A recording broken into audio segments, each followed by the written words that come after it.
8. Operation Underworld. Collaborations between the US government and the Italian mob are rare, but not unheard of. From 1942 to 1945, the feds teamed up with multiple organized crime factions to patrol the eastern seaboard. Codenamed Operation Underworld, the mission began after the sinking of a luxury liner called the USS Normandy in New York Harbor. Mob boss Albert Anastasia claimed responsibility for the disaster, but the identity of the saboteur remains unclear to this day.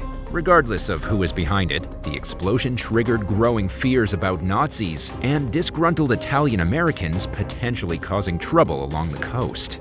At the time, the Mafia controlled much of New York's waterfront, and it also had influence over the city's Italian population. The alliance ensured that port and harbor workers cooperated with the status quo.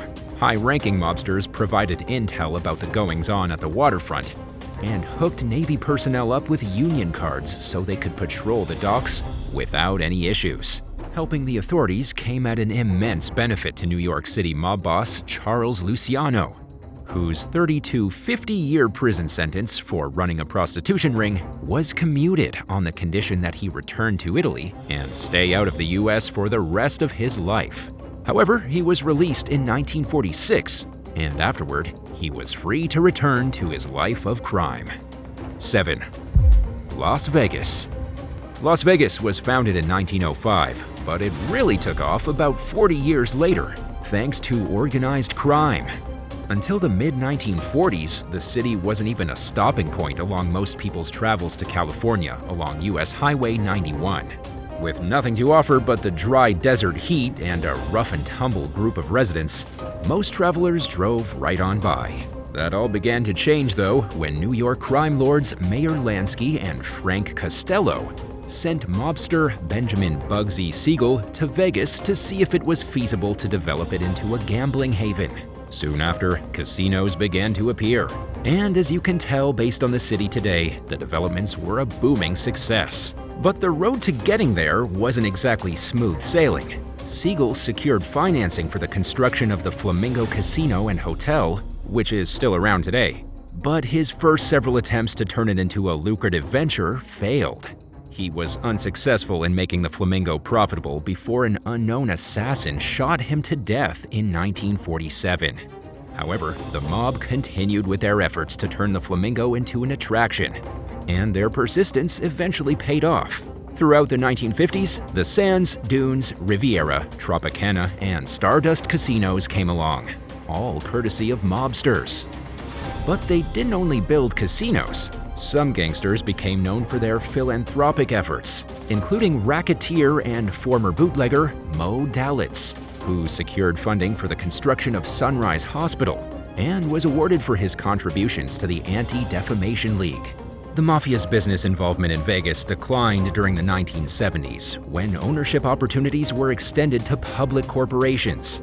But Sin City wouldn't be what it is today without the mob, who took a desert wasteland and turned it into a world-famous haven of vice. 6.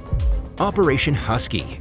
Prior to the D-Day landings at Normandy, the Allied invasion of Sicily was the largest amphibious operation in history. Codenamed Operation Husky, its success hinged partially on the help from the Italian-American Mafia, which used its connections in Sicily to assist the American naval intelligence with drawing up maps of the island's harbors and coastline. During these negotiations, American mob boss Vito Genovese was brought on board as a translator for the US military in Naples, and he soon became one of the most trusted employees at the Allied Military Government of Occupied Territories, or AMGOT. Mobsters also helped the American military by providing the names of trustworthy Sicilian underworld figures who were friendly to the Allied war effort, and these contacts were put to use under something called the U.S. Joint Chiefs of Staff Special Military Plan for Psychological Warfare, which recommended seeking out disaffected workers, clandestine radical groups, and other potentially valuable connections in Sicily. 5. RICO and Rudy Giuliani. The Racketeer-Influenced and Corrupt Organizations Act, or RICO, is a federal law that went into effect in 1970 as part of the U.S. government's efforts to bring down powerful criminal organizations. In a nutshell, it strengthened the existing laws against organized crime, expanded the definition of a criminal organization, and allowed for harsher penalties. RICO wasn't introduced specifically with the Mafia in mind, but it's been used in a multitude of cases against a diverse array of organizations, including the Hells Angels, a drug trafficking group called the Cowboy Mafia, and even corrupt police departments. However, it was federal former attorney Rudy Giuliani's use of RICO against New York's Mafia crime families that made it synonymous with the mob. While serving as the U.S. Attorney for the Southern District of New York, the most prestigious prosecutor's position in the United States, he aggressively fought to take down New York City's 5 families during the 1980s. At the time, the mob was at the height of its power in many ways, and the idea of wiping out its influence was almost laughable. But by applying the RICO law in ways that had never been done before, Giuliani indicted 11 high-ranking organized crime figures and secured multiple convictions and lengthy prison sentences. One way he used RICO to his advantage was by holding mob bosses responsible for the crimes of those working beneath them and going after the organization as a whole, rather than prosecuting gangsters individually for their involvement in crimes. Giuliani's efforts essentially reduced the New York Mafia to the status of a street gang, and it never fully recovered from being knocked down. The 5 families still exist today, but they no longer have the nearly unchecked power that was once at their disposal. And they'd likely be a lot more powerful if it hadn't been for Giuliani's crusade against organized crime. What do you think is the main reason the Mafia grew to be so powerful in the US during the 1900s? Let us know your thoughts in the comments. And while you're at it, subscribe. 4. The Great Depression and the FBI. The 1920s were a disastrous time for most Americans.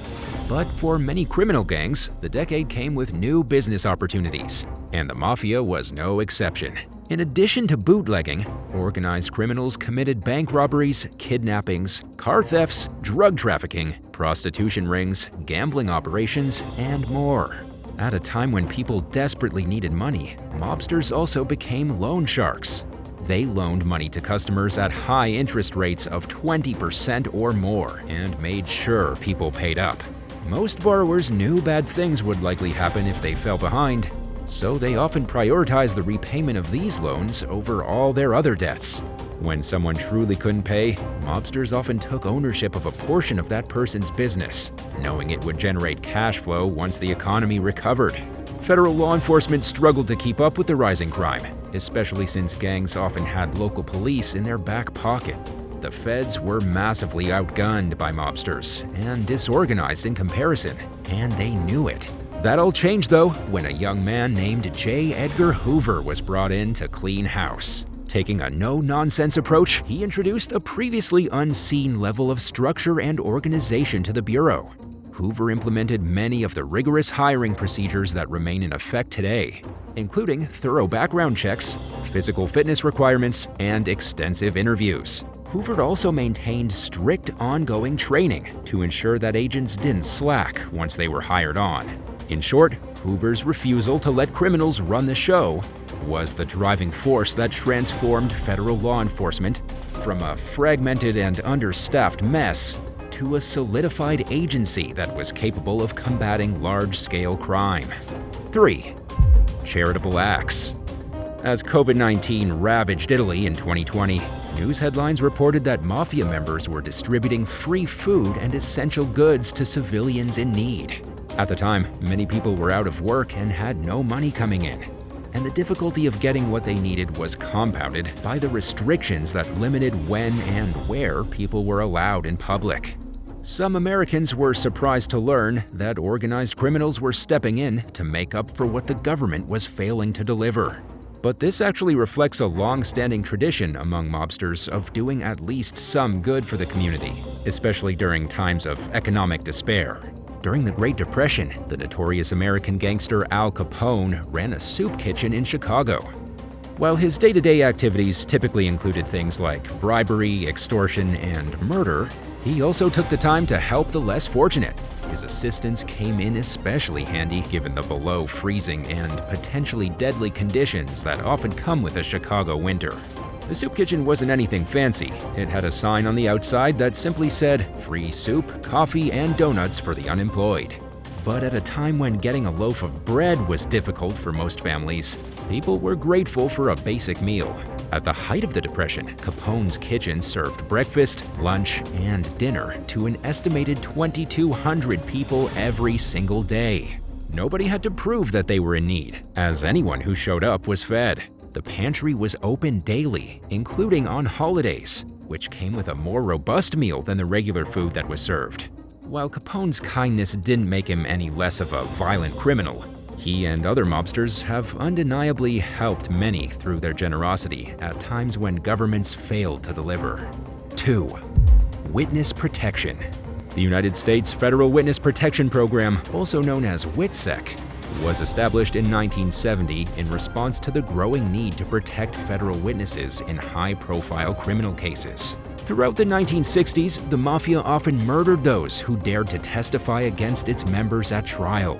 And as a result, many people refused to come forward or speak with law enforcement. Developed by former U.S. Attorney Gerald Schur, WITSEC has provided new identities to more than 8,600 witnesses and their families, including former mobsters who testified at criminal trials on behalf of the state. Not a single witness who's remained in the program and complied with the rules has been tracked down or killed, although it's a different story for many who have left or been kicked out of the program. Operated by the U.S. Marshal Service, WITSEC erases any trace of a person's former identity, relocates them to a place their enemies wouldn't expect to find them, and provides a cash stipend, as well as help with finding a job and housing. The program is extremely successful from almost every angle. In addition to its unblemished safety record, most of its participants reportedly become functional, contributing members of society, including those who have committed serious crimes in the past. WITSEC may sound like a cushy free ride, since, after all, the idea of being handed tens of thousands of dollars, a place to live, and help situating transportation and employment sounds like a pleasant dream to many people. But it's true that during the early days of witness protection, former mobsters had a tendency to milk the program for things like plastic surgery and other frivolous expenses. Modern witness protection, however, isn't a gravy train, and it comes with stipulations and rules. For one, participants are expected to become fully self-supporting after a certain amount of time. In other words, the handouts aren't infinite, and the program isn't conducive to someone who simply doesn't feel like working.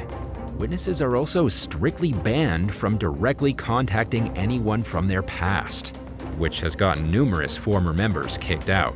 This rule alone is the reason many people choose not to enter WITSEC, even if it means putting their safety on the line and passing up the opportunity to get a much-needed fresh start.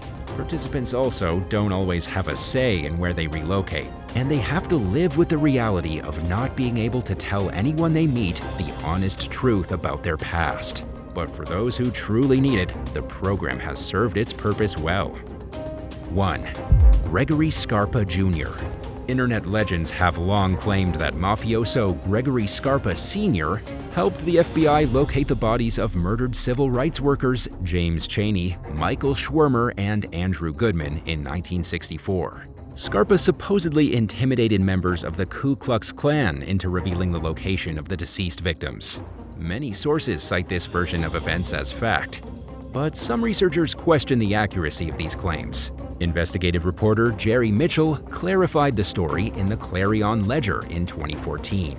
The main source of the information appears to be Scarpa's old girlfriend, Linda Shiro, who testified to the events in court, but this doesn't appear to be backed up by official records. It is known, based on records, that the FBI enlisted Scarpa's help in mid-1996 with the Ku Klux Klan's fatal firebombing of NAACP leader Vernon Dahmer Sr. in Hattiesburg, Mississippi. According to The New Yorker, Scarpa approached Klansman Lawrence Byrd at his business and shoved him into the back seat of a vehicle. Scarpa then pistol-whipped Byrd and intimidated him into confessing to Dahmer's murder. Records show that someone definitely beat Byrd up, and that he signed a confession for the FBI shortly thereafter.